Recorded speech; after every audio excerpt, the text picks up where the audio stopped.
नमिषा Mukund, are Tiwari ji की party की एकजुटता की तो बलिहारी है ही, लेकिन आपकी पार्टी के ऊपर जब से रीट को लेकर के आप लोग हरकत में आए हैं, तब से ये सवाल लगातार उठाए जा रहे हैं कि किरोड़ीलाल मीणा दरअसल वो व्यक्ति थे जिन्होंने इस पूरे मामले में विरोध की शुरुआत की और तथ्यात्मक तरीके से की, बाद में पार्टी ने फॉलो किया। ये चूक नहीं हुई क्या? देखिए, हमारी पार्टी के वरिष्ठ पदाधिकारी हैं, वो हमारे राज्यसभा के सांसद हैं। उन्होंने फैक्ट्स के साथ में अपना प्रस्तुतिकरण किया। पूरी पार्टी एकजुटता के साथ में कल विधानसभा का घेराव करेगी और भाजपा के युवा मोर्चा जेल भरो आंदोलन, आज ऐसा प्रतीत होता है राजस्थान के अंदर, जो बार बार दुहाई दे रहे हैं ना आप कांग्रेस की, होटल से चलने वाली कांग्रेस पार्टी में यदि हम कहें कि हर स्तर पर लॉ एंड ऑर्डर की बात की जाए या शैक्षणिक स्तर की बात की जाए, तो राजस्थान की प्रतिष्ठा जितनी धूमिल आज हुई है ना, इससे पहले इतिहास में कभी नहीं हुई है। राजीव गांधी स्टडी सर्कल का सच सामने लाइए। रीट की परीक्षा आपने ऐसे लोगों के हाथों में क्यों सौंपी जो प्राइवेट थे? ये सारे ऐसे निरुत्तर करने वाले प्रश्न हैं जिनसे बचने के लिए निरुत्तर नहीं, तिवारी जी बोलना चाह रहे हैं, बोलिए तिवारी जी, बोलिए। सीबीआई के निमिषा गौड़ तथ्यों के साथ में बोलना चाहिए। रीट की परीक्षा में अगर राजीव गांधी स्टडी सर्किल वाले अगर दे रहे थे, तो उससे पहले भी जारोली के नेतृत्व में यही अधिकारी काम कर रहे थे। उस समय आपने कभी राजीव गांधी स्टडी सर्किल पे आपने प्रश्न नहीं उठाया। गलती होती है, जननायक अशोक गहलोत कहते हैं गलती की सजा मिलेगी। जारोली को बर्खास्त किया, जारोली ने जिनके माध्यम से बेईमानी करवाई, उनके मकान को, अवैध स्कूल को हमने बुलडोजर चला करके तोड़ा। राजस्थान के इतिहास में पहली बार किसी को इतनी कड़ी सजा दी है जननायक अशोक गहलोत ने। आप लोग पहले एक होकर के बात करो कि किरोड़ीलाल मीणा आपके नेता हैं या आपके जो अध्यक्ष हैं वो नेता हैं, राजेंद्र राठौड़ नेता है। आपके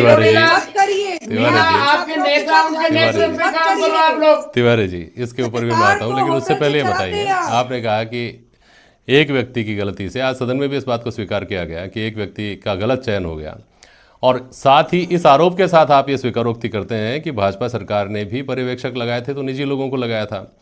तो भाई, अगर निजी लोगों को भाजपा सरकार ने लगाया था और आपको आज इस बात की जानकारी हुई है, क्या उन गलतियों से आप नहीं सीख सकते थे? आप ये कहें कि एक व्यक्ति को लगा दिया साहब, तो जहाज को डुबोने के लिए तो एक सुराख ही काफी होता है ना तिवारी साहब। के सर पे बेईमानी का कोई लिखा हुआ नहीं होता। अपराधी भी हमारे समाज के, हमारे परिवार के होते हैं। जब अपराध होता है जेपी साहब, तभी तो अपराधी की गिनती होती है। ये बात जस्टिफाई होने वाली बात है क्या सिस्टम में? अवधेश को दिया जी, ये कहकर बचा जा सकता है कि किसी व्यक्ति के सर पे नहीं लिखा होता है कि वो आदमी चोर है, कि वो आदमी ईमानदार है?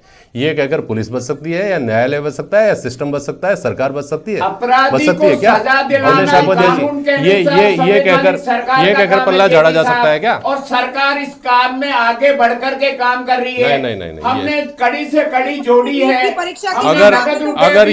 अगर ये तर्क काम करने लग जाए तिवारी जी, अगर ये तर्क काम करने लग जाए तो दुनिया का सबसे महंगा और सबसे ज्यादा बिकने वाला तर्क होगा ये कदम कदम पर दे दिया जाएगा अलग अलग मुद्दों पे। देखिए साहब, हमको पता थोड़ी था ये आदमी ऐसा है, ये आदमी ऐसा निकलेगा। क्यों अवधेशा को दिया जी? बिल्कुल जेपी जी, देखिए इस तरह से ये बहाना बना के या तर्क देके, ये कुतर्क देके अपनी जिम्मेदारी से नहीं बचा जा सकता, क्योंकि अल्टीमेटली पूरे सिस्टम की जिसको सरकार चलाती है उसकी जिम्मेदारी थी फ्री एंड फेयर एग्जाम कराना, जो नहीं हुआ।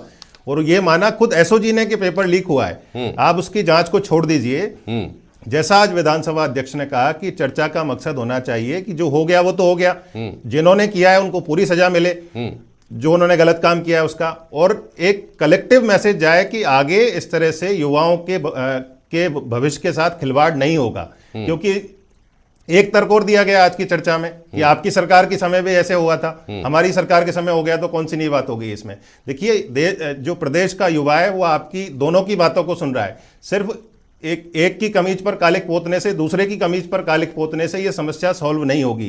क्या आप कोई ऐसा कानून बना सकते हैं, क्या सिस्टम को इतना दुरुस्त कर सकते हैं कि भविष्य में इस तरह की घटनाएं नहीं हो? क्योंकि दोनों सरकारों में पेपर लीक होते हैं, और इस तरह की प्रवृत्ति यदि चलती रही और युवाओं के मन में ये भाव बैठ गया कि नौकरी तैयारी करने से नहीं पेपर खरीदने से मिलती है, तो ये बहुत खतरनाक होगा। बिल्कुल तिवारी जी, आपकी तरफ से, सत्ता पक्ष की तरफ से जो तर्क दिए जा रहे हैं, वो पहला तर्क ये दिया जा रहा है कि आपके समय में भी ऐसा हुआ था।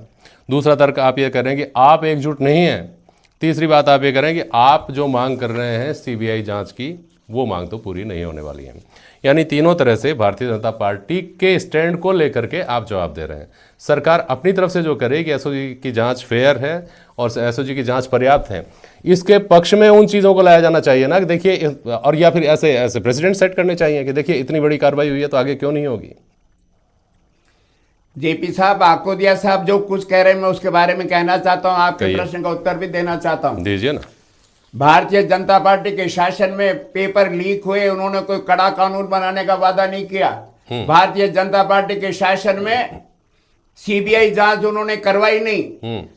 अशोक गहलोत जो राजस्थान के जननायक, उन्होंने वादा किया है लाखों लाखों बच्चों से, वो जननायक है, उनको लगा कि वास्तव में नौजवानों का भविष्य ऐसे पेपर लीक होने से, खरीदने बेचने में उन लोगों का भविष्य अंधकार में। उन्होंने वादा किया राजस्थान के नौजवानों से, राजस्थान के करोड़ों लोगों से। इसी विधानसभा के सत्र में ऐसा कड़ा कानून ला रहा है राजस्थान की सरकार कि आइंदा से कभी रीट जैसी या कोई भी एग्जाम हो सरकार के, उनमें जो टीपने वाले या पेपर लीक करने वालों को 7 बार सोचना पड़ेगा। ये कानून आने तो दो, इसी सत्र में आ रहा है। राजस्थान के जननायक ने वादा किया है, वो वादा निभाएंगे। ठीक है, वो अपने शासनकाल में कुछ नहीं करना चाहते हैं और सारा ढोलना चाहते हैं। केवल और केवल अपने परिवार को वो एक नहीं रखना चाहते हैं। इनमें सबसे ज्यादा लीड लेकर के गए किरोड़ी लाल मीणा, उनको हताशा में कर प्रदर्शन करना पड़ रहा है। ठीक, निमिषा मुकुंद जी, जो बात सबसे ज़्यादा जोर देकर कही जा रही है वो ये है कि जैसे कांग्रेस को सीबीआई जांच चाहिए ही थी तो व्यापम घोटाले को लेकर वो सुप्रीम कोर्ट पहुंच गए। अगर आपको सीबीआई जांच चाहिए ही तो वो दरवाज़ा तो खुला हुआ है ना।